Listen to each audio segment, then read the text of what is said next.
I became the long-lost daughter of the villain. I went to him with my little wooden sword and sincerely invited him, want to rule the world with me. Together, we will defeat the male lead and win back the one we love. The villain said nothing, only gripping the feather duster in his hand tightly. It took George a very, very long time to accept that this little brat in front of him was his biological daughter. Paternity tests don't lie. The cigarette in his hand glowed with embers.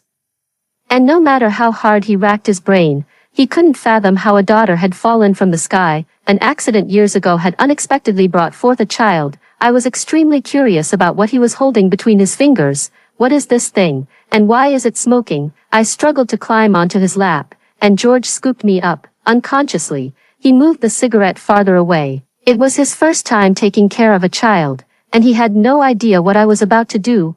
I called him sweetly, showing my little canine teeth. Dad, he thought I was about to act cute or ask for something, but the next second, he heard me say, "What's that in your hand?" I wanted too. George was speechless. George not only refused but also put out the cigarette and threw it far away. "I'm unhappy, stingy." George twitched the corner of his mouth and said patiently, "Children can't smoke. I'm not a child. I've lived 2 lives. To think that I, a once-in-a-century prodigy of the sect, turned out to be the novel's major villain." I sowed discord between the male and female leads, kidnapped the female lead, and forced the male lead to cripple his own cultivation. I was just about to kill the male lead and achieve immortality, but then a bolt of lightning from the sky struck me dead. Forced to transmigrate into a novel, I became the daughter of the second male antagonist. By the time I arrived, the story had already reached the epilogue, and the male and female leads were married with a son.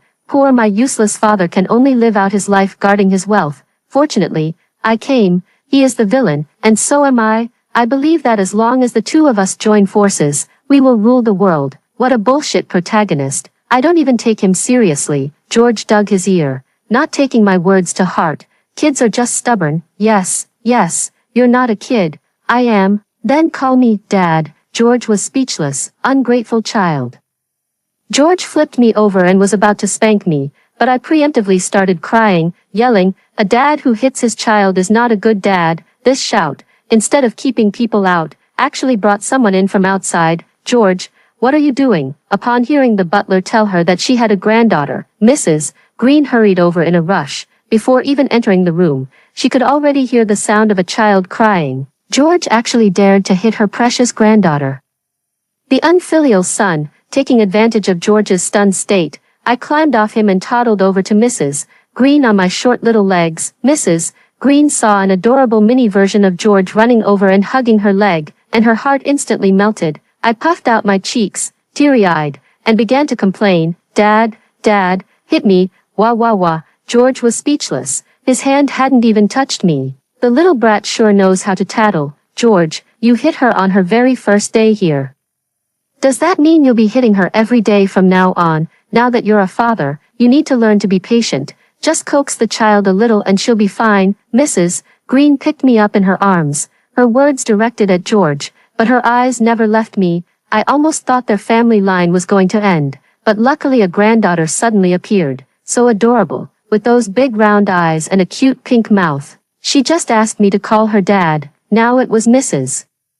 Green's turn to fall silent. After a long pause, she finally said, "She's just a child, so let her have her way. She doesn't know any better, but you should." After Mrs. Green left, I scurried back to his side. "Daddy, hold me. Weren't you just complaining about me?" Though George said he didn't want to, his hands had already pulled me into his arms. I wrapped my arms around his neck and acted coquettishly. "Men, just coax them a little and they'll be fine. I love Daddy the most."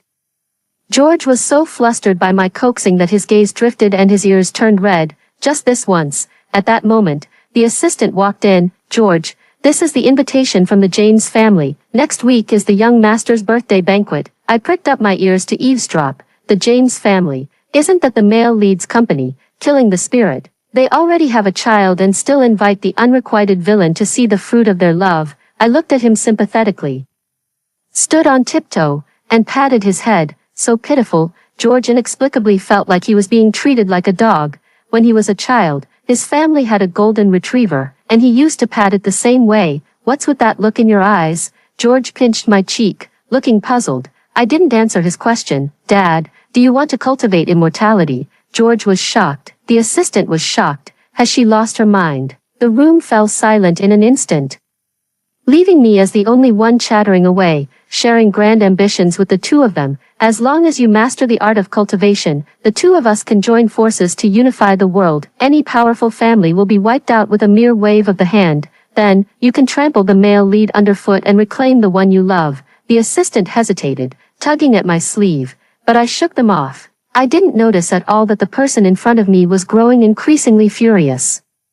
What nonsense about the heavenly way or the will of fate. It's all just lies to deceive the common people. Even if there's only a glimmer of hope, we must learn to resist. By the way, they also have a child. If the father can't bring himself to do it, it's fine. I can. I patted my chest to reassure him and let him know he could count on me. When the time comes, give him a knife and a piece of candy, and let him choose one. If he chooses the knife, it means he has murderous intent. This child must not be kept. If he chooses the candy, it means he is extremely cunning. This child must not be kept. If he chooses both, it means he is greedy. This child must not be kept. If he chooses neither, it means he is rebellious. This child must not be kept. I spoke with great confidence, but the two of them remained unusually quiet. Something feels off. Something feels very off. Why do I feel a chill down my spine? I unconsciously touched my butt.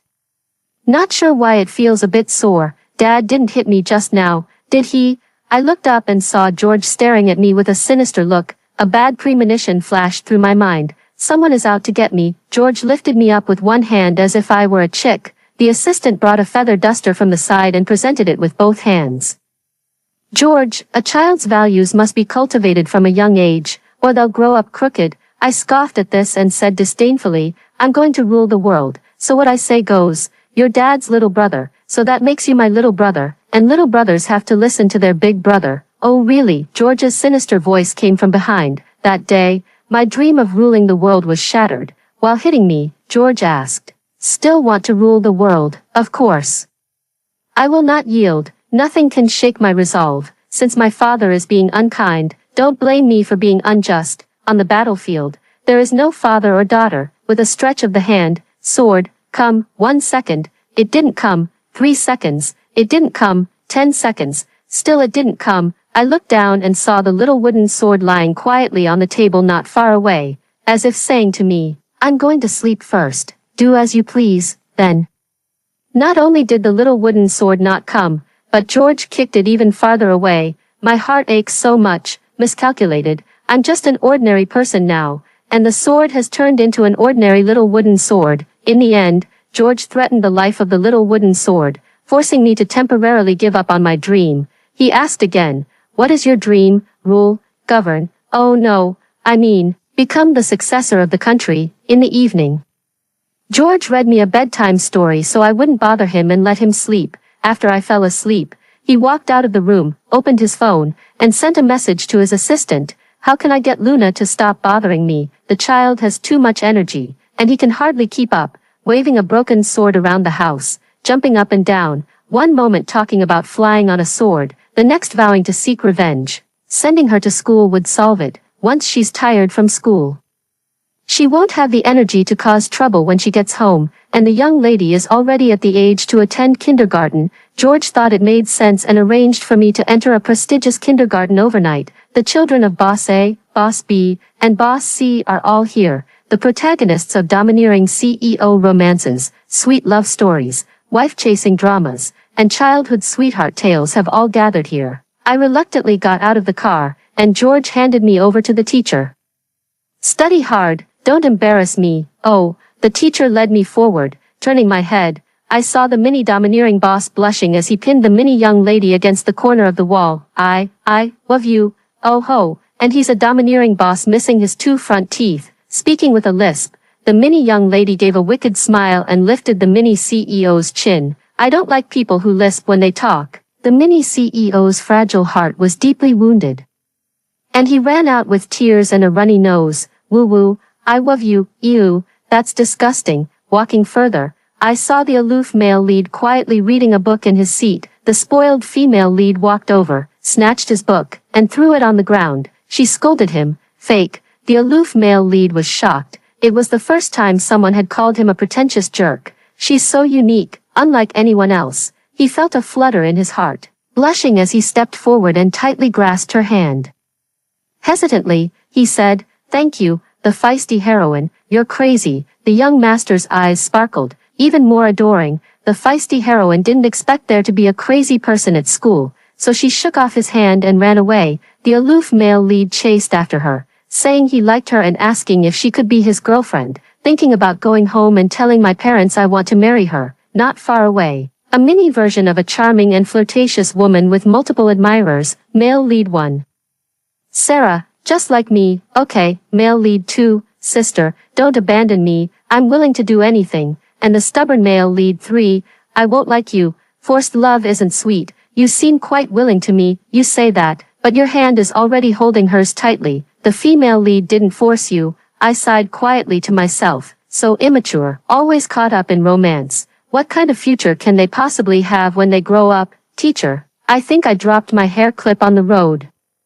Can you help me look for it? I looked at her pitifully. No problem, I'll go right away. After the teacher left, I smiled triumphantly. He, your king has arrived. Come and welcome me. I walked to the center of the podium, pretending to be profound, cleared my throat twice, and all eyes turned to me. Do you want to rule the world? Children are naturally curious, and the classroom instantly fell silent. Even the mini version of Aquaman left the fish and came running over. His eyes were sparkling. Ruling the world, really, of course. These poor protagonists are still unaware that their fates have long been predetermined. Have you heard of novels? In fact, this world is just a massive novel. You are the male and female leads whose destinies are arranged, or the cannon fodder villains. No matter what you do, you cannot defy the will of heaven. I pointed at the well-behaved heiress in the corner. You are the daughter of the wealthiest family.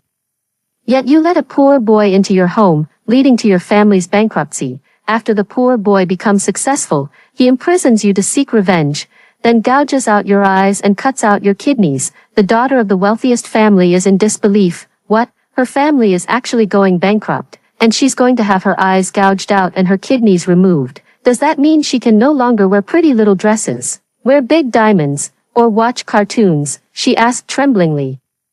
And then the ending is that you forgave him, got married, and had twins. She broke down, covering her face with both hands, tears streaming through her fingers. She doesn't want to go bankrupt. She doesn't want to be the female lead. You are the malicious female supporting character. You are the great villain who turns dark after unrequited love. Everyone knows their own fate. What a pitiful group of people. We are all unfortunate souls in this world.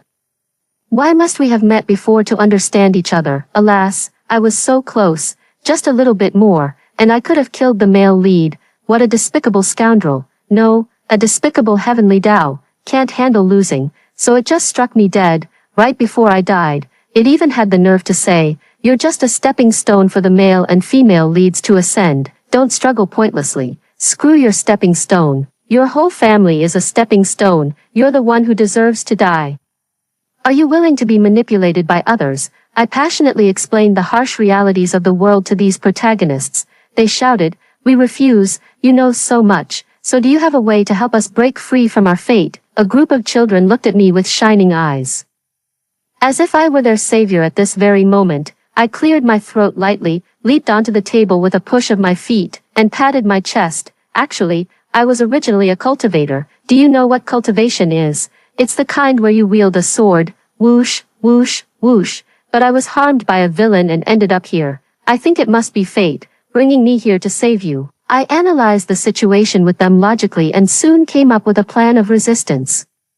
The first step of resistance, escape from the kindergarten. It's definitely not because I have a personal agenda and don't want to go to school. Brothers and sisters, let's break free. The children raised their chubby little hands in response. Okay, boss, that's right. In less than half a day, I had become their boss. As expected of me, my charisma is truly strong. By the time the teacher returned, all hell broke loose. The entire classroom was empty. Life is long.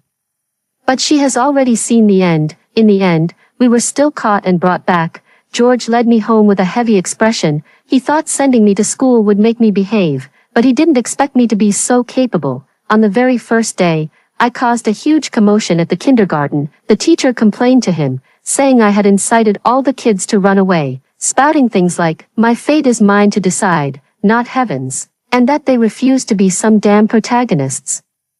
The whole class became my followers, vowing to follow me to the death. The teacher hinted that he shouldn't let the child read so many online novels. You should let the child read more serious books. George hung up the phone and looked at me, who was shrinking in the corner. He stepped closer to me, gritting his teeth and saying, "You've got some nerve, daring to encourage classmates to skip school. Oh no, is he going to hit me?" Seeing that I was about to have another close encounter with the feather duster, I quickly hugged his leg. Tears welled up in my eyes instantly. "Dad, I'm sorry, I was wrong. I won't dare to do it again. Please forgive me this time." George couldn't stand my acting cute. His hand holding the feather duster paused, and he cleared his throat lightly before patting my head. "Just this once, actually. He just wanted to scare me, not really hit me." Who could blame him when his precious daughter is so adorable? But while I escaped a beating, I couldn't escape reading. That night, George pinned me down in the study and forced me to read the 4 great classical novels. "I'm acting cute, Dad. I don't want to watch," George sneered, picking up my web novel. "If you don't watch, I'll tear them up." "No, please don't. I'll look. Don't tear up my beloved concubines." Today, my dad dragged me to a banquet. Yes. It's the birthday party of the male and female lead's child. Speaking of which, he is a few months younger than me, and as expected, he will eventually inherit the mantle and become the male lead of some novel. Not long after entering, a man and a woman walked over, looking at me, obediently held by George. "Oh my, George, where did you pick up a child?" the man said and was about to touch me, but George stopped him. "So stingy. Won't even let me touch her." George grinned from ear to ear, pretending to be aloof and proud as he said, "My daughter." On the surface, he was introducing her identity, but in reality, he was hinting, "I have a daughter, you don't, and only I can touch her." The man muttered quietly, "So stingy, as if no one else has one. My son is not bad either. Then why are you still staring at her?" The man argued back. "Is it wrong for me to like it?" George held me with one arm and used the other to tuck my head into his chest, refusing to let the man see. How childish, 2 grown men obsessing over such a trivial matter like a couple of kids. I turned my head and silently observed the 2 of them. I quickly learned the identities of the 2 from the conversation, the male lead, Jack, and the female lead, Rose. Why are the 3 of them so close? Doesn't the male lead mind that his father tried to take the female lead from him before? And wasn't the male lead supposed to be a domineering CEO and the antagonist a scheming villain? Why do they seem so childish? I tilted my head and widened my eyes, feeling extremely curious. Little did I know that my casual actions had charmed the 2 people across from me. "So adorable, good baby, let me hug you." "Okay." Rose covered the man's mouth and pushed him aside. "Too much nonsense. Get out of the way." Then she stretched out her arm, waiting for my response. Jack, who was disliked by his wife, was speechless. George said, "She doesn't like being held by others," I said. Okay, 2 voices spoke at the same time. George was speechless. George knew that I usually dislike being hugged by strangers, so he refused without a second thought. But the very next second, I proved him wrong. The little one in his arms pushed his hand away and tried to run toward the opposite side. What could I do? She was so enthusiastic and so beautiful, and I've never had any principles when it comes to pretty people. "Beautiful sister, I'm here, sister." George could only watch helplessly as his daughter, who had been clinging to him for a hug just moments before, now eagerly snuggled into someone else's arms, looking every bit the heartbreaker. George laughed in disbelief. "Luna, the beautiful sister's embrace smells so sweet." "Wait, Dad seems jealous." His tone is a bit sour. After lingering for a while, I reluctantly let go of the beautiful sister and turned to George for a hug. I flattered, "Dad, I like you the most," George said in a faint tone, not believing my nonsense. "Oh, weren't you just throwing yourself into someone's arms a moment ago?" I said. "I just wanted to give every pretty sister a hug, or they'd be sad." George gritted his teeth and said, "Heartbreaker." After a while, the banquet began, and Jack and Rose were called away. Rose looked back every few steps, wishing she could hold me all the time. "Baby, wait for me. I'll come find you later." "Okay, beautiful sister." Waved goodbye to her. Gurgle, gurgle. George asked in confusion, "What's that sound?" looked down and realized I was awkwardly rubbing my little belly. Dad, I'm hungry. George carried me to the children's area. Just then, a call came in, and he called his assistant to watch over me. Before leaving, he pinched my mouth, which was stuffed with food. Don't rush. It's all yours. Eat however you like. If it doesn't taste good, we can have them make it again. Dad has already paid. Be good and wait here for me to come back. I obediently nodded. After eating for a while, I was full. It truly was a lavish banquet. Even the food for children was so luxurious, but none of it was as delicious as the braised pork my dad makes. Boss, the billionaire's daughter dashed over and threw herself into my arms. Her eyes sparkled as she kept snuggling into my embrace. Coco, why are you here all by yourself? Coco glanced behind her, and I understood, nodding in agreement. Turning to the assistant, I said, we have something very important to discuss. Stay here and don't move, and whatever you do, don't eavesdrop. Afraid he might follow, I added another warning. Eavesdropping on children's conversations will bring down heavenly thunder, and you'll be condemned to the 18 levels of hell in your next life. The assistant silently withdrew the foot that had stepped forward. I smiled smugly. Good awareness. When I rule the world, I'll definitely ask Dad to promote him properly. The assistant thought to himself, does the young lady realize that her words hold no real threat to the adults and sound more like she's just being coquettish? I pulled Coco to the corner. Coco looked around and, seeing no one nearby, sneakily leaned in close to my ear. Boss, do you know, ever since I took your advice last time, I've been keeping an eye on the people around me. Just a few days later, I actually ran into a little boy at the intersection, and his appearance was exactly like the poor kid you described. At first, my mom was feeling very kind and thought about getting out of the car to take a look, but then I remembered what the boss said and immediately started making a fuss, demanding to go home and not letting my mom get out. Tears of excitement welled up in her eyes, and she hugged me and cried, "Thank goodness for the boss, otherwise our family would have gone bankrupt. And I wouldn't be able to wear pretty dresses or big diamonds anymore." By the end, she even started getting angry, just thinking about how, without me, her parents would end up in prison and their immense wealth would be taken away. She feels like slapping the male lead to death. I patted her shoulder reassuringly. Great, another follower saved. I believe that under my leadership, all my followers will escape their original fates. Boss, I will follow you forever, behind the wall not far away. The assistant was on a call with someone, and on the other end was George. George, who had been listening from start to finish, was shocked. Didn't he collect all my novels? How is his delusional disorder getting worse? It seems there are still some that slipped through the net. I'll go back and round them all up. The assistant said, George, the young lady's condition is getting worse, and her grades have also dropped recently. She only scored 8 points in math. 8 points. That's terrible. Tomorrow, hire a few tutors for her. Got it. George meant what he said, and the next day, he really pulled me out of bed. Opening my eyes groggily, I saw several strangers standing in the living room. A bad premonition flashed through my mind. The next second, I heard words as cold as -38 degrees come out of George's 38-degree mouth. These are the tutors I hired for you. If you fail the next exam, I'll confiscate your phone. My eyes widened in shock. Even the daughter of a villain is forced to study. I'm the boss. Bosses don't need to learn math or English. Dad, acting cute won't work. Finally, I followed the tutor back to my room, though unwillingly. The teacher chattered on beside me, and I felt drowsy as I listened. The teacher asked me, Miss, do you understand this question? Resting my head in my hands, I replied perfunctorily, I understand. Actually, I didn't listen to anything, and I have no idea what she was talking about.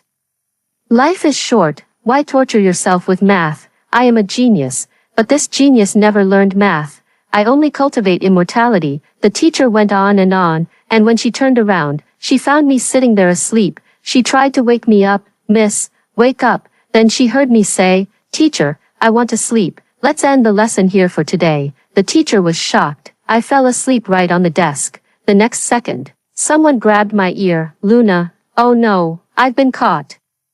I can't sleep with my phone tonight. I tried to salvage the situation. Dad, it's not what you think. I've been studying properly. Oh, really? I nodded vigorously. George picked up the homework notebook on the table, pointed at the saliva on it, and demanded, then explain what this is. That's the teacher's saliva. Clearly, the other party did not accept this explanation. After sending the tutor away, Only the two of us remained in the room. I thought my little bottom was going to suffer again, but George just quietly took over the teacher's job. "Come here, I'll teach you," George said. "Children shouldn't be hit. The more you hit them, the more rebellious they become." Half an hour later, George regretted it and thought maybe he should just hit them after all. George was so angry that smoke was coming out of his head. He silently repeated to himself, "I'm not angry. I'm not angry. This is my own child. I can't abandon her. She just got the question wrong, not the person wrong." In the end, only George was the one who got hurt. Meanwhile, I was mindlessly scribbling in my notebook. He ruffled my hair haphazardly, as if that was the only way to vent his frustration. "Why didn't you inherit my high intelligence genes, but instead got the carefree and thoughtless trait?" Hearing this, I got excited, my eyes darting around, and I spoke with unjustified confidence. "It's all Dad's fault for not passing on the talent for learning to me. That's why I only scored 8 points in math." Changing the subject, I revealed my true intention. "So to make it up to me, can I sleep with my phone today?" George was speechless. He knew all along that he wouldn't hear anything serious from me. He flicked my forehead. "Wishful thinking. A new student joined the kindergarten today." Rose and Jack led him into the classroom, and as soon as Rose saw me, she let go of his hand and ran over. "Ah, baby Luna, long time no see. Let your big sister give you a kiss." Seriously, calling me baby in front of my little brother. How am I supposed to maintain my authority as the boss? But I still leaned my face over to let her kiss me. No choice. I'm just too charming. Everyone wants to have me. Sure enough, my underlings widened their eyes behind me, as if they had discovered some secret. "Boss, why did she call you baby?" I explain. "Baby is my nickname, and those who like me call me baby." The little brothers nodded in a daze. "So that's how it is." My appearance made Rose and Jack laugh. "Baby Luna is so cute." Jack also came over and pinched my face hard, then took a photo and sent it to George. Jack said, "You won't let me touch her, but I'll do it anyway. I'm going to rub your daughter's face hard." So proud. Only then did George realize his home had been infiltrated. Childish, and she's not your daughter anyway. Humph. I suddenly remembered they brought a child along. I looked up and saw him still standing there motionless. Last time, I fell asleep before I could see what the male and female lead's child looked like, and then my dad took me home. I tugged at Rose's sleeve and pointed at him. "Sis, who is he?" Only then did Rose remember that today was the day to drop her son off at school. She smiled awkwardly. "Baby, he is our son Charles, and also your younger brother. He's reached the age to start school, so we thought we'd have him attend the same kindergarten as you. It's a good opportunity to see more of you, baby. Actually, it's an excuse to bring you home and give you a few extra kisses. Usually, George is very strict and doesn't give them any chance, so stingy." Charles blushed and greeted me. Hello." I hugged him and assured Rose that I would take good care of him. "By the way, sis," I called out to stop her, "can Charles come to my house tonight? I want to play with him." Rose agreed without hesitation. "Of course, Zicheng, you can go home with your sister today, and I'll pick you up tomorrow." "Okay." Charles nodded shyly, suppressing my inner excitement. I smiled and bid farewell to both of them, watching the two of them leave. A glint of sharp light flashed in my eyes, and a faint, cold smile appeared. "I'm sorry, beautiful sister, although I really like you. I am the daughter of the villain, and we are destined to be enemies for life. Your existence hinders my plan to rule the world." Turning around, he flashed a perfect smile. "Come on, I'll treat you to something delicious." Charles obediently followed behind me. After school, I really brought Charles home. George was waiting at the door, only to see a child following behind me. "Isn't that Charles? What is he doing here?" It was also the first time he had seen me bring a classmate home, and it was Jack's son, of all people. At the thought of Jack, my mind went blank for a moment. Could it be? George thought of the worst possible idea and shook his head in disbelief. Impossible. Absolutely impossible. George looked at me with a dark expression as I ran over gleefully and hugged him. "Dad, this is my..." If he heard those 3 words from me, no one could stop him today. He would definitely teach me a lesson. New classmate Charles, and also Sister Rose's son. George breathed a sigh of relief, his anxiety instantly fading away. Fortunately, it's not a boyfriend. I almost thought that Jack guy had said some nonsense to me just to get back at him. If I dared to tell him I was in a relationship, he would definitely beat me up. tear all my beloved ones apart, and confiscate my phone. Then he would go and beat up that Jack guy. This is very bad. I put Charles aside and then pulled George into a corner to whisper, Dad, I've got Jack's son. Send him a message right now telling him to transfer all his assets to you, or we'll kill the hostage. As soon as they go bankrupt, we can crush them under our feet, and then you can be with Rose. A flicker of confusion passed through George's eyes, and it took him a long time to process what I was saying. He suppressed his smile and spoke seriously, Luna, do you have any idea what you're saying? Of course I do, you like Sister Rose, but you can't compete with Jack. Now that I've kidnapped his son, it's a perfect opportunity. I spoke louder and louder, completely unaware that George's face had turned darker than the bottom of a pot. I fantasized with him about bankrupting the male and female leads in the future and then joining forces to rule the world.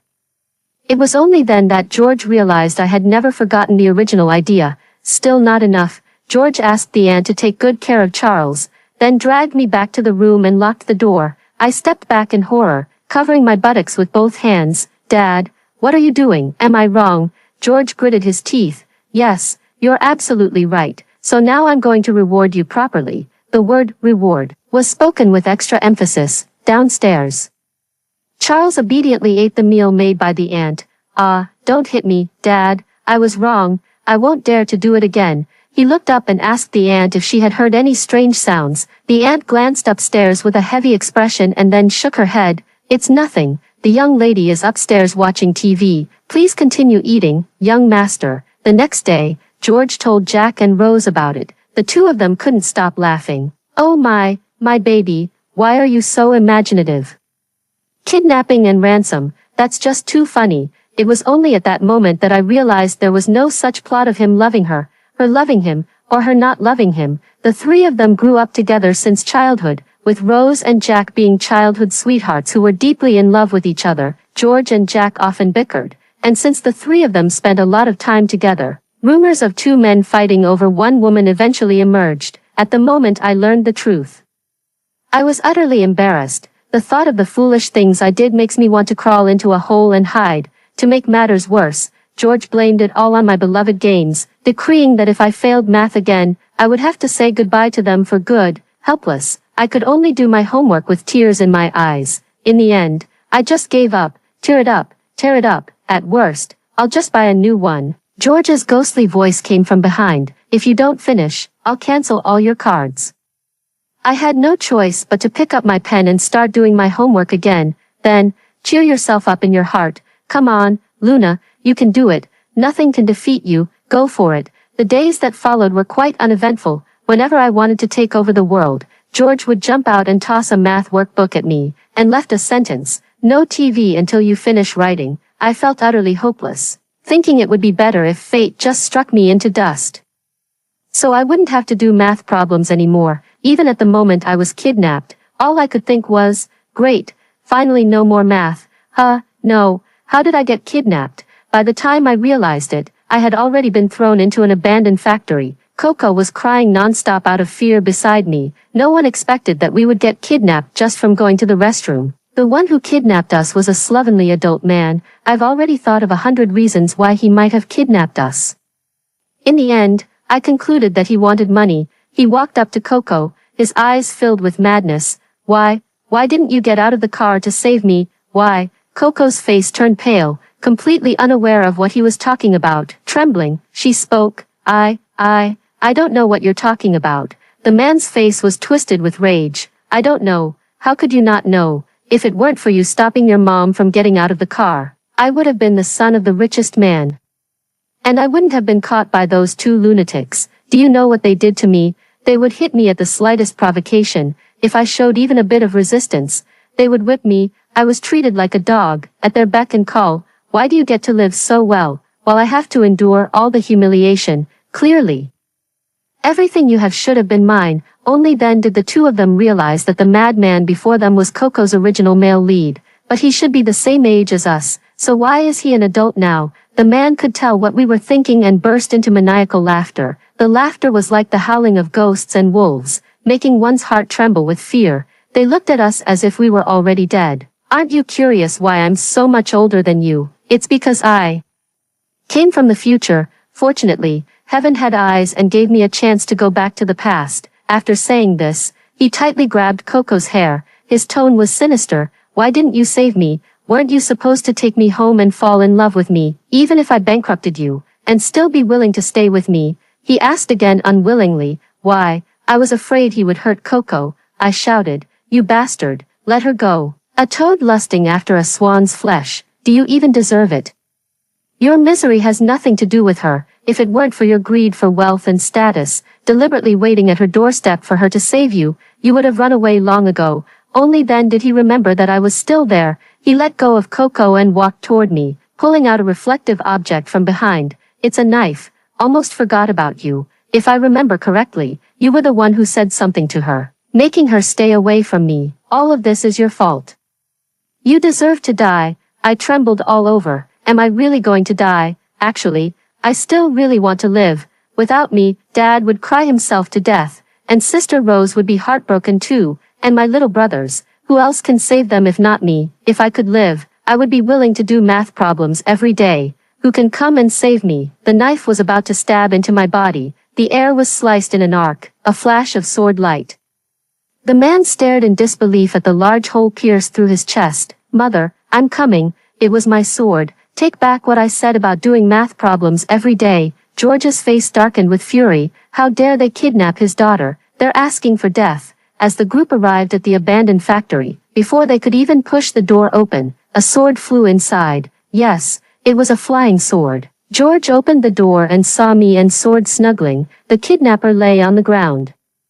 Long without a breath, later, George had to accept the fact that I might actually be cultivating immortality. The earlier talk about ruling the world wasn't just from reading novels. It was a genuine idea. That little wooden sword isn't a toy, it's a real sword. I just didn't expect the sword to be this noisy. Mom, I miss you so much. Your baby is amazing, right? I sensed you were in danger and flew over instantly. Mom, praise me quickly. Mom, George held me.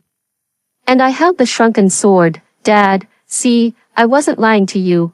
I really do practice cultivation. George smiled helplessly. Can you teach Dad how to cultivate immortality? Of course I can. What would you like to eat tonight? I thought for a moment. I want to eat the braised pork that Dad makes. Okay, I'll make it for you as soon as we get home. After hearing the first story above, what are your thoughts? Feel free to share your opinions in the comments section. Next. There is another similar story. Let's continue to see. On the day the real heiress returned, I was kicked out of the house. My adoptive parents insisted that I taste the bitterness their biological daughter had endured for 20 years. Hey, what's so bitter about it? For us real workhorses, isn't this just a matter of downgrading our lifestyle? We're best at playing from behind. After all, at midnight, a torrential downpour was pouring over City J. I stood outside the Lincoln family's villa. With nothing but the clothes on my back and the phone that felt like an extension of myself, less than 2 hours after the real heiress returned home, I was thrown out by my adoptive parents. Rita Lincoln said that she had suffered for 22 years on my behalf, and it was time for me to taste the bitterness of poverty. The Lincoln family's door slammed shut, and the cold, icy rain slapped haphazardly against my face. As a cannon fodder fake heiress who had been working like a beast of burden, I had enjoyed the identity of a young lady for less than 24 hours before being reduced to utter poverty once again. I circled the villa and found a sheltered corner under the first-floor terrace, right below my brother Leo's room. Don't worry, she's now poorer than a church mouse. Once she gets a taste of hardship, she'll realize the benefits of being in a wealthy family and will soon come begging to crawl into your bed. Rita Lincoln's voice echoed from the drainpipe. TSK.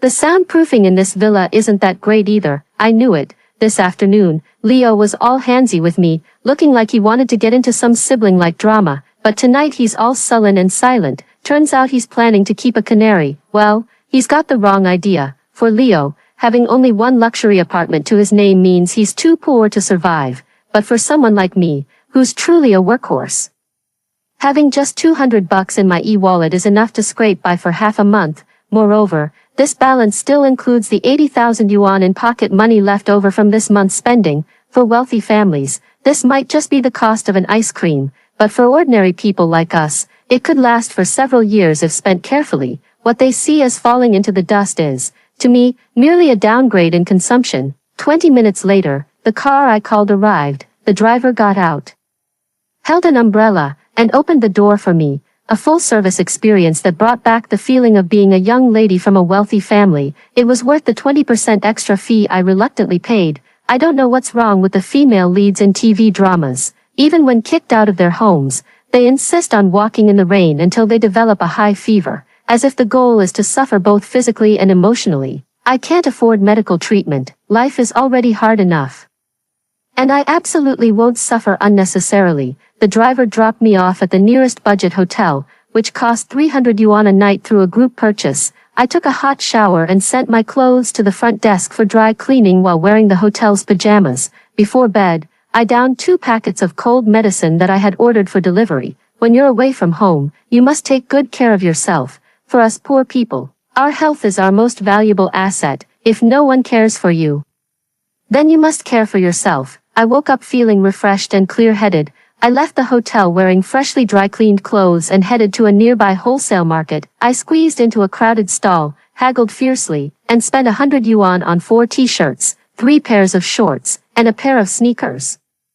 As I was leaving, the shop owner grumbled while packing my items, "Miss, you dress so well, yet you sure know how to bargain. I gave you the cost price, and even threw in such a nice bag, of course, without a better packaging bag. How could I sell this LV outfit of mine for a good price? It's just a shame that these lambskin shoes are ruined. Rich people might be burning money. These shoes were worn today, and the soles are already worn out. They can't even be sold second-hand. But this phone case studded with diamond chips is worth something. An 8,000 yuan phone paired with a 28,000 yuan case. If I hadn't looked through my recent shopping list, I wouldn't have even dared to imagine that money could be spent like this. How could the original owner of this cannon fodder not survive and end up selling themselves in a bar? Isn't that just pure brain-dead behavior? I've been busy like a little spinning top all morning, and finally managed to cash in all the valuables I had on me. Now, there's nothing on me that costs more than 29.9. Comfortable. That's the kind of outfit that fits my spending habits. I walked with a spring in my step, my balance newly increased by 65,000. If you strike it rich, you must treat yourself well. I had a bowl of zhajiangmian in a small alley near the CBD. There wasn't much meat, but it was a mix of lean and fatty cuts. The cucumbers were crisp, and the sauce was homemade by the owner, so fragrant it could be smelled from miles away. The best part was the price, just 15 for a big bowl, and you could get a refill of noodles after finishing. I hadn't eaten properly from last night until this afternoon. I slurped it down quickly, and at the bottom of the bowl, I scooped up a few crispy bits of meat coated in the savory sauce, popped them into my mouth, and let out a loud, satisfied burp, before I sold the clothes. I didn't even eat a bowl of rice, afraid that the rice grains would get on the clothes and lower their selling price. Wearing gold and silver makes me nervous, but downgrading my spending brings me peace. A wild boar can't appreciate fine grain. That probably describes me perfectly. In the afternoon, I used my digital ID to get a new SIM card and switched from an 8,000 yuan phone to an 1,800 yuan domestic brand. It's the same familiar operating system. So satisfying, even if I drop it, I won't feel heartbroken. It's so durable. Domestic phones are just awesome. I went through the chat history, and all I've received these past couple of days are sarcastic remarks and sneers, along with sugar daddy offers from the rich second-generation kids, led by my so-called brother. Screw them. They've got a little money and it's gone to their heads. How did the original owner of this body manage to mess things up so badly? Their social circle is terrible. Not even a single brainless bestie to borrow money from. The most annoying part was getting Leo's condescending message, asking if I've learned my lesson. What's the matter? In a society governed by the rule of law, does he still want to hang me on the city wall? I sent a "get lost," and then blocked him. I know my mistake. My ass. What nonsense is that? After selling everything I could, I checked out of the room carrying a large black plastic bag. Inside is all my belongings, besides a few pieces of clothing. There are also the hotel's disposable toothbrush and slippers. Hotels within the 4th ring road of City J are too expensive, so I plan to move beyond the 5th ring road. The reason I haven't left the high-cost City J yet is that, as a senior about to graduate, I'll soon receive my diploma and degree certificate, before I crossed over. Right after finishing junior high, my parents sent me to work in a factory. commonly known as a fish that slipped through the net of the 9-year compulsory education, just thinking about becoming a certified working-class college student soon. I feel a little excited. Nowadays, novels really lack logic just to torment the cannon fodder characters. With hands, feet, and a bachelor's degree, you specifically choose to work at the bar where the male lead is. Aren't you just asking to get splashed all over? On the day I returned to school, the graduation ceremony had already passed. I deliberately avoided it. I've had enough of Rita Lincoln's smug, condescending attitude and don't plan to subject myself to that again. Actually, we were roommates, though I only stayed in the dorm once or twice. During my time in school, I lived in a large apartment my family bought nearby, complete with a housekeeper, which made Rita Lincoln, who worked part-time every day, extremely jealous. It's the classic comparison trope, purely meant to stir up resentment, and it's one of the reasons Rita Lincoln targeted me. But this isn't my fault, and it's not even my parents' fault. They were just migrant workers who came to the city to work, and by sheer misfortune, they happened to give birth in the hospital room next to the VIPs on the same day. That's how the Lincoln family's rivals, who were driven to bankruptcy, ended up switching their biological child. Although my original parents were poor, they fulfilled their guardianship duties with dedication, raising Rita Lincoln to attend the same university as I did before both of them passed away due to illness. I don't understand why the Lincoln family had to humiliate this elderly couple to such an extent. What did they do wrong? Is it that poor people don't deserve to have children? The day after the graduation ceremony, I went to the advisor's office alone to collect my diploma and degree certificate. I won't let Rita Lincoln lead a group of cannon fodder to humiliate me at the graduation ceremony. Graduation photos are just a ritual, not an ID card that requires my presence. The president adjusting the tassel on my cap won't earn me an extra penny. So why should I humiliate myself for a group of classmates I may never see again in my life? The advisor looked at me with concern and said, "Sarah, if there's anything you need, you can tell me." "Nothing, I'm fine, thank you, teacher." Apart from the crazy bunch at the Lincoln family, the rest of the world is still quite normal. I'm not doing badly, compared to the young lady who has to inherit the family business. I feel like I've fallen from the sky to the ground. But compared to 90% of recent graduates nationwide who don't receive financial support from their families and whose salaries haven't been paid yet, I still have some money in my pocket. Leave the teachers' help for those who need it more. I can manage on my own. That very afternoon, I was proven wrong. I, who had originally planned to take over the family business, missed both the spring and autumn recruitment seasons, and now there are very few companies at the job fair. The resumes piled up at the scattered booths are thicker than the toilet paper in the village outhouse. After the crowd had dispersed a bit, I saw one of the HR staff grab a stack of resumes and toss them into the nearby trash can. The younger one beside him said in surprise, "Manager, have you already gone through all of these? Are they not qualified enough?" The supervisor smoothed his balding head, where the sparse hair once again supported the center, and said mysteriously, "Luck is also a form of capability." I was so fed up that I stormed back. "Give me back my resume. I spent $4 printing it double-sided." Baldy looked constipated, and seeing me fuming with anger, ready to punch him, he immediately went to dig through the trash bin. "Hey, beautiful, your luck is just as flawless as your looks. Here's your resume, not a speck of dirt on it. We're all just working folks, no need to take it so seriously." I snorted coldly. "No wonder you're a manager, so flexible and adaptable." With a swift turn, I whipped my ponytail at him and walked away. If this place doesn't want me, there are plenty of others that will. Nowhere keeps me, so I'll be self-employed. Based on decades of life experience, I can tell with a quick calculation that today won't just bring this one disaster. Sure enough, misfortunes never come alone, and a weasel always preys on the sick duck. Leo came all the way to the school just to target me. He adjusted his gold-rimmed glasses with an air of false elegance, his gaze dark and inscrutable. "Where have you been these past few days? You didn't answer your calls. Have you been hanging out with shady people?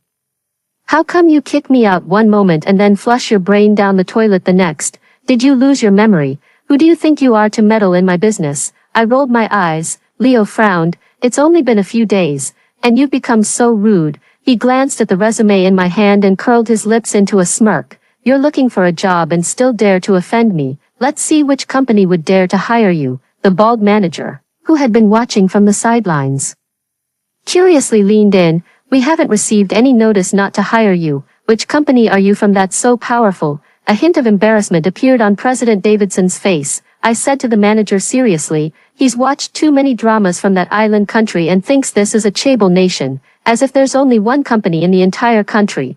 Exactly, the HR guy chimed in, joining the gossip. Which of the trillion-dollar listed companies has the surname Liu? Before Leo's face turned from red to purple, I took out my phone and showed the two onlookers the Kachacha app, Land Construction. Take a look.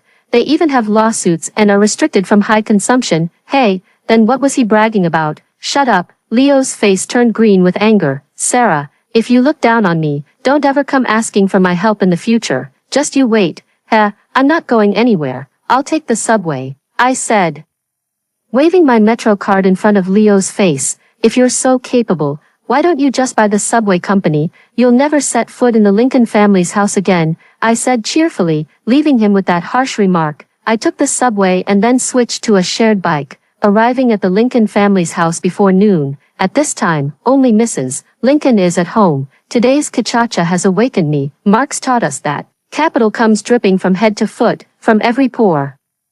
With blood and dirt, I've already been kicked out, yet I'm still on the same household register as the deadbeats. What if a political screening comes up and ruins my career prospects? I haven't taken advantage of the Lincoln family, nor do I want to suffer misfortune with them. In the original book, Leo used the household registration booklet to abuse the original owner, and they couldn't even call the police, as the police said it was a domestic matter. Better to make a clean break now to avoid being controlled in the future. When Mrs. Lincoln saw me, she frowned as if looking at something filthy. What are you doing here? The Lincoln family has raised you in luxury for 22 years and owes you nothing. I didn't have much emotion and calmly said, I am no longer a daughter of the Lincoln family. I want to move my household registration to avoid causing you any trouble. Based on my years of reading experience, cannon fodders die from emotions. If I were to act all pitiful and weepy at this moment, refusing to speak properly, it would be of no use other than being misunderstood, only adding another classic scene of angst, just like the original host, who came to get the ID card but hesitated and ended up getting slapped twice more. Perhaps seeing that I wasn't here to ask for money, Mrs. Lincoln became much more agreeable. Butler Bob, please accompany them, before coming. I had already informed my advisor and temporarily left my household registration at the school, planning to transfer it once I found a job. The paperwork went smoothly. When I changed my name from Sarah Lincoln to Sarah James, I finally felt a sense of breaking free from my predetermined fate, from being a mere cannon fodder to an extra in my own story. I now have a name, an identity, and a household registration. Before boarding the high-speed train leaving City J, I casually snapped my old phone card in half and threw it into the trash can. With this matter settled, there are no more concerns. Leaving is also part of my plan. In 2 weeks, I stayed at 6 different hotels, with an average cost of $300, totaling $200. It's really too expensive, but this is still cheaper than renting an apartment, a small 10-square-meter single room outside the 5th Ring Road, near the subway, with a shared bathroom, costs $200 in rent, plus a 1-month deposit and 6 months rent up front, but the highest salary I can get from the companies I've found recently is only $500, after deducting subway commuting and daily meals. It's clear, earn in J City, spend in J City, not a single penny can be taken home. Since I'm downgrading my spending, I need to cut down on living costs too. I plan to find a place in a county-level city to settle down for now. Country A is so vast, there's no need to be confined in City J all the time. I don't want to increase the chances of running into the main characters. Physical isolation is the best way. I refuse to believe that the author who writes about a domineering CEO imprisoning me would set the plot in a vegetable market of a remote small town. The day before I left, I also met Mr. Lincoln. Now it's not appropriate to call him Dad, and calling him Uncle feels strange too. I called him President Davidson. Compared to him, Leo's methods are much more immature. For example, while Leo was still constantly sending me harassing messages, President Davidson had already accurately located the hotel I was staying at. He was so gentle, as if he hadn't just kicked me out of the house, but was merely a father who had just returned home after a casual meal outside. Why did you move your household registration? I need to give Rita Lincoln an explanation. In a while, you will still be the daughter of the Lincoln family. Your engagement to the Davidson family is still valid. I had no mood to play mind games with this old fox. after all these years, I still haven't learned how to be proper. What? Your biological daughter didn't manage to win Charles Davidson's favor. I'm so sorry, but neither can I. You should still remember, on the day I was kicked out, his bed photos with that actress were trending all day. Davidson always acts like a ruthless machine. Even his own children must prove their worth. Before the marriage alliance with the Davidson family, he spent most of his time with his mistresses, paying no attention to me. Later, when my brother joined the company, my age, education, and appearance caught Mrs. Davidson's eye, so he started coming back regularly to have dinner with Mrs. Lincoln. He thought having dinner together was some kind of reward, but in reality, Mrs. Lincoln would always grumble, "What's that deadbeat father of yours coming back for? He's just interrupting my card game." Besides Mrs. Lincoln, he had 4 other lovers who bore him a dozen children. Children were not a scarce resource to him. Whoever was useful was his favorite child. Davidson always believed that time is money and efficiency is life. If negotiations failed, the driver would step on the gas and leave. Before leaving, he tossed out a remark.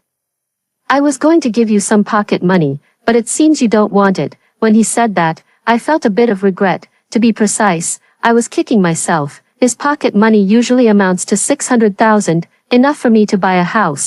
Making money is hard. For a livelihood, it's worth bending the knee. But it's too late now. I can only stubbornly think to myself, I can't stomach this pie. I'm not the original person, if Charles Davidson humiliates me the way he did the original. I definitely won't be able to resist punching him. During the 5-hour subway ride, I slept twice. After getting off the train, I took a breath of the sea breeze, salty and damp, unlike City J, which was filled with the fragrance of exhaust fumes. The air in H County carries the scent of seafood, so familiar it made me a little excited. Before transmigrating into the book, I worked here to earn a meager living, of course. The 140,000 yuan in my bank account now isn't enough for a down payment. But it's still much better than in City J, where it wouldn't even cover the rent. The train station is built inside the scenic area, and the streets are filled with stalls selling giant squid for 15 yuan each, along with various handmade drink shops and cafes of all sizes. I precisely made my way into the affordable bubble tea shop. On the day I played the role of a rich young lady, I ate 8 meals, and I wouldn't set foot in any place where the average spending was under 200 yuan. Now it's different. If a drink costs more than 9 yuan, I have to think twice. But the affordable bubble tea shop is an exception. As long as I have at least 5 yuan in my balance, I'm bold enough to go in, sipping on a large cup of lemonade. I looked at the familiar decor in the shop and began to question my life a little. I flipped through the wish wall and, sure enough, tucked in the very back was the note Tina and I left 2 years ago. The words, "I want to get rich," were startlingly bold. Turns out, for cannon fodder like us who don't affect the main storyline, they don't even bother giving us our own timeline. After the car accident, I actually got to return to the original world as someone else. I packed a cup of half-sweet lemonade, transferred a few subway stops, and arrived at the familiar old neighborhood. I climbed up to the familiar top floor and knocked on the door. Tina came out with messy hair, her eyes still sleepy as she opened the door. She's usually busy with work and was catching up on sleep at the time. I handed her the lemonade and asked, "Is the room on the west side for rent?" She was clearly taken aback. "This room belongs to my sister. She was in a traffic accident a month ago. I hope you don't mind." I carried my large black plastic bag and walked into the room with ease. "No problem. It's 500 a month, right? I'll pay for half a year. I'll move in today." "Just a moment, let me tidy up a bit." Tina found a large box and started packing things away. "It's fine, I'll just use it as is." I effortlessly opened the cabinet, took out my favorite little yellow duck bedsheet, and changed it. Tina rushed over excitedly and grabbed me. "Who on earth are you? What's your relationship with Wendy?" "Tina, don't be scared when I say this, but I am Wendy, a ghost." Tina's eyes rolled back, and she fainted. TSK, TSK, TSK, her mental fortitude is a bit weak. I touched her mouth and nose. Her breathing was even, and she gradually started to snore lightly. Still such good sleep quality. When Tina woke up, I was in the kitchen making dumplings. She came over from the corner, holding a rolling pin. I turned my head. "Sis, you came just in time. Come and roll out the dough." Tina jolted and was so frightened that she knelt down. "Wang Nan, please don't blame me. Your funeral arrangements were indeed a bit shabby, but I spent half of my savings on it.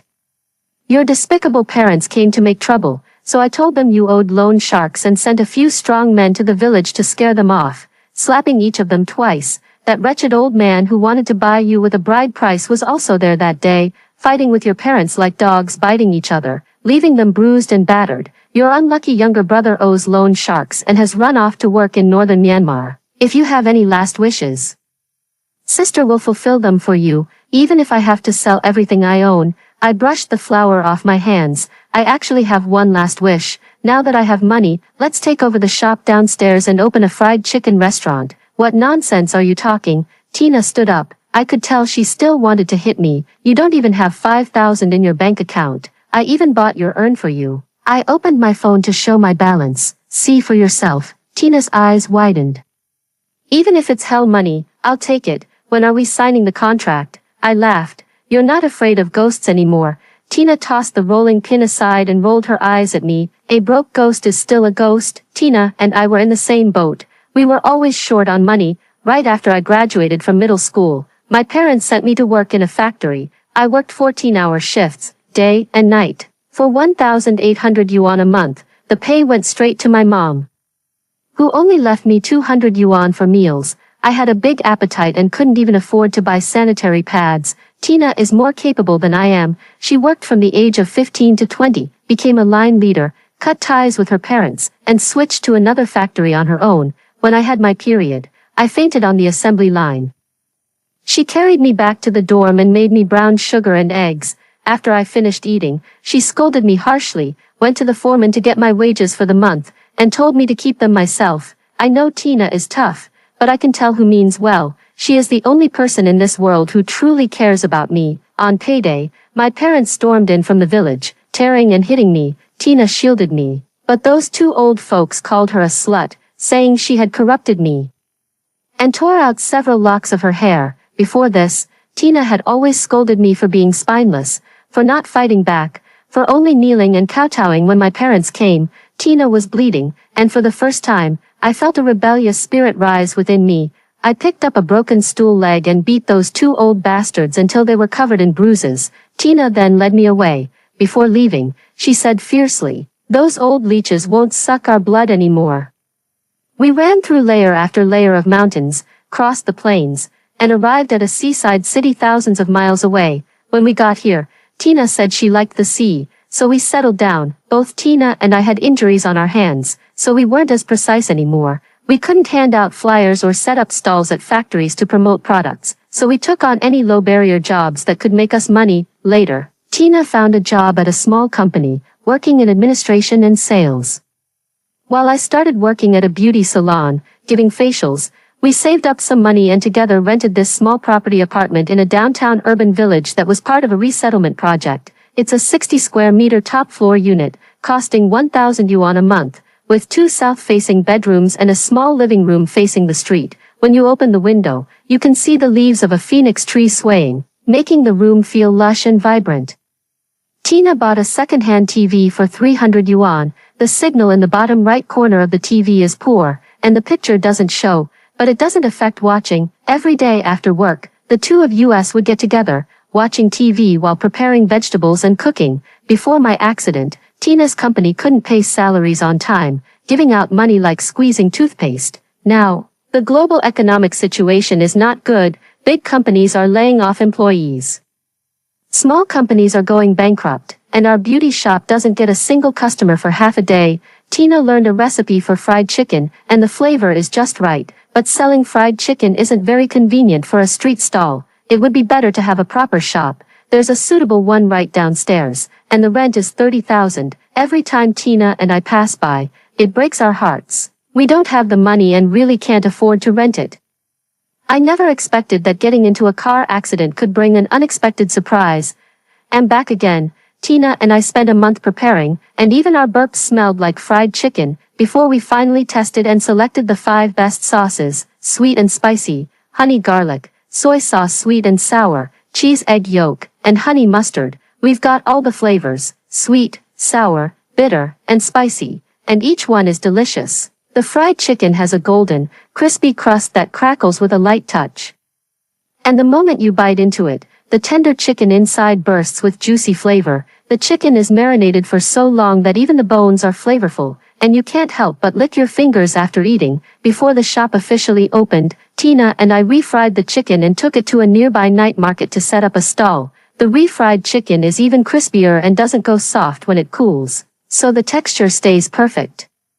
I also prepared some of my signature spicy and sour pickled radish to give away as a complimentary side. It cuts through the richness and makes the meal even more satisfying. On the first day, only a few people bought the fried chicken, but 3 days later, as repeat customers started coming back, the chicken we brought sold out faster each day. Half a month later, when the new shop opened, we had already built up a large base of loyal customers. On the first day of dine-in and takeout, we sold 83 orders. At 10 p.m., we closed the shop and started counting the money. After deducting the costs of rent, utilities, and raw materials for the day, we made about 500 yuan. Tina and I each got 250 yuan, grinning from ear to ear like a couple of fools. With 250 yuan a day and taking 4 days off a month, each of us could still earn 500 yuan. Even with my bachelor's degree, the highest salary I could get in City J was around that amount, let alone in this small, remote county. Before this, we worked ourselves to the bone and only made 500 yuan a month. We were on the right track. The fried chicken shop was up and running, and Tina and I were busy every single day, buying ingredients to marinate chicken legs, then frying them and making sauce, plus wiping tables and mopping the floor. We were like two little spinning tops. But thinking that every bit of effort we put in would go straight into our own wallets made us very happy. After work in the evening, we'd take a shower and then collapse into bed, too tired to even watch TV. On the rare occasions we had a break, we'd order 2 servings of takeout and binge-watch shows for half a month straight. The guy at the ingredient station has a crush on Tina and brings her milk tea every time he comes. I slumped on the sofa. Brother is a nice guy. Why don't you consider him? I'm busy making money. No time for that. Tina threw a pillow at me. Mind your own business. I burst out laughing. My love life has long since withered. People from country A should never complain when something happens. Someone knocked on the door. I opened it to find Charles Davidson, my ex-fiancé. I was kicked out of the house just 1 day after transmigrating. If it weren't for the fact that the original owner's room was filled with his photos, I wouldn't have known who he was. A white t-shirt looked particularly stylish on him, though the low ceiling of the house made his 6'3" frame seem a bit out of place in the room. He is indeed handsome. No wonder the original owner was a devoted fiancé for several years, enduring the green hat without ever getting angry once. Please come in. There was no tea at home, so I poured him a glass of warm water. Charles Davidson scanned the place inside and out with a curious yet disdainful look. This isn't even as big as your old walk-in closet. Get to the point. I couldn't be bothered with small talk. The original owner liked handsome men, but I only care about money. I told my family that if we must form an alliance with the Lincoln family through marriage, it has to be you. I was a bit surprised. You don't have feelings for me, do you? Charles Davidson laughed, a bit mockingly. Not really. You don't meddle in others' business and are quite good at taking care of people. Like a proper wife, Rita Lincoln is out of her mind, insisting on talking to me about true love. I sighed. Indeed, love is like sand in the palm of your hand. The tighter you grasp it, the faster it slips away. Tina is still wise. No relationship, no drama. Big brother, I've already been kicked out. Since your family wants a marriage alliance, you should focus on real benefits. Marrying a fake heiress is worse than not marrying at all. That won't do. My grandfather said I can't inherit the shares if I don't get married. My eyes lit up. Let's talk about money then. Charles Davidson pulled out a prenuptial agreement, filled with dense clauses. Marry me, be a proper Mrs. Davidson, and don't meddle in things that aren't your business. There were too many words in the contract, and I felt dizzy just looking at it. Then he took out another check. Write any amount you like. I was about to regain my sight. Tina, who had been silent like a background prop since Charles Davidson entered, handed me a pen. I nodded at her. I understood completely. I picked up the pen, started writing from the top line, filled every space with the number 9. Hee, so much fun. Charles Davidson fiddled with his phone for a while, glanced at the check absent-mindedly, and then jumped up like a cat with scalded paws. Are you out of your mind? Our family's assets are only 9 billion, and you're writing me a check for 10 billion. I was a bit triggered too. Didn't you say to fill in a number I like? I just like 9. Charles Davidson's face flushed with anger. Gold digger, I misjudged you. We're done. Don't you dare come bothering me again. I stood with my hands on my hips and yelled back. If you're broke, why act all high and mighty? You're the one who's blind. Don't blame me. Weren't you the one who came running after me? Your lousy fried chicken shop. How much can it earn in a lifetime?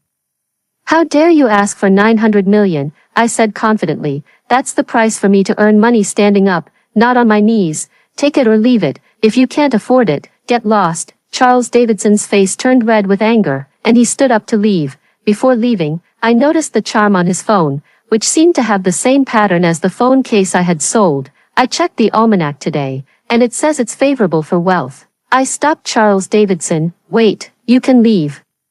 But this phone charm was a gift from me. You have to leave it here. Charles Davidson yanked off that ugly doll charm and slammed it hard on the coffee table. Don't remind me. What a jinx. Tina leaned in. What do you want with this worthless junk? It's not worth anything. Go for his watch instead. The watch probably wasn't bought by me, but I decided to give it a shot. That watch of yours. I stepped forward to stop him again. This damn thing was bought by me myself. Oh. Why are you so worked up? I was just saying it's really ugly, I said resentfully. That watch looked quite expensive at first glance, and that sucker with a dog's brain still remembers a thing or two. With a loud bang, Charles Davidson slammed the door and stormed off, while Tina chased after him, yelling, "What are you so arrogant about? Pay for the door." By the time Tina had cursed her way down to the first floor and back up, she saw me fiddling with that little trinket. "What are you looking at that ugly thing for?" I opened an app and held the phone up to her eyes. The price of $599 dazzled her instantly. Tina carefully picked up the doll and said, "Just this. Why is it so expensive? You don't understand. The tastes of the wealthy are hard to explain." On the day I sold the doll, I bought the shop downstairs, along with the 90 square meter apartment on the second floor. After finishing up, Tina and I bought a 75-inch big TV. The big TV is really great.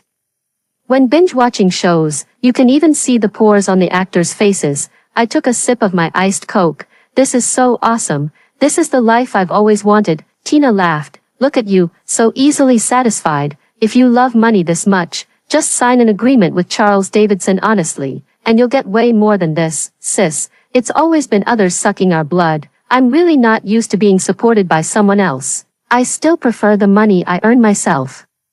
Tina hugged me and said, "Look at that guy acting all high and mighty, no matter how much he pays. We can't take this kind of disrespect. It'll make us sick sooner or later, earning your own money and spending it yourself. That's how you stand tall. Go knead the dough, and I'll prepare the filling. Today is a day of celebration, so let's make dumplings." This month, the fried chicken shop made over 20,000. And Tina and I moved into a new home. Life is getting better and better. Outside the window, the sycamore trees are lush and green, with thick, flourishing branches. What does it matter if she's the real heiress or the fake one? I just want to rely on myself to make a living and live my simple life earnestly. A plain and happy life doesn't cost much at all. While wrapping dumplings, Tina has been into family drama series lately, and her tears are falling right into the filling. I glanced at her with disdain. These dumplings must be too salty, sis. Do you want to get married? Look at how miserable this is. Why would I put myself through this? I don't want to either. Who will take care of us when we're old? Tina wiped her tears. I think we can go back to the village and adopt another girl. We have money now. We can afford to raise 2 girls. This time, we must make sure they go to school. Sounds good to me. The end. Extra story. After the bankruptcy of land construction and the suicide of General Davidson, the news about a dozen children filing lawsuits became a trending topic. I asked Tina, "What is a trust breach?" "I'm not sure either. It seems like the money is locked up and can't be spent. Just focus on frying your chicken. It's almost burnt. Other people's business has nothing to do with us. A starved camel is still bigger than a horse, so don't worry too much." Whose takeout order number is 0532. Tina was running around busily. That's true, ordinary folks just watch for fun. The world is full of ups and downs. I just ordered 2 more batches of fried chicken. It's more important to focus on living your own life well. After hearing the 2 stories above, what are your thoughts? Feel free to share your opinions in the comments section. Looking forward to hearing from you. If you liked this story, don't forget to like it, share it, and subscribe to my channel. See you next time.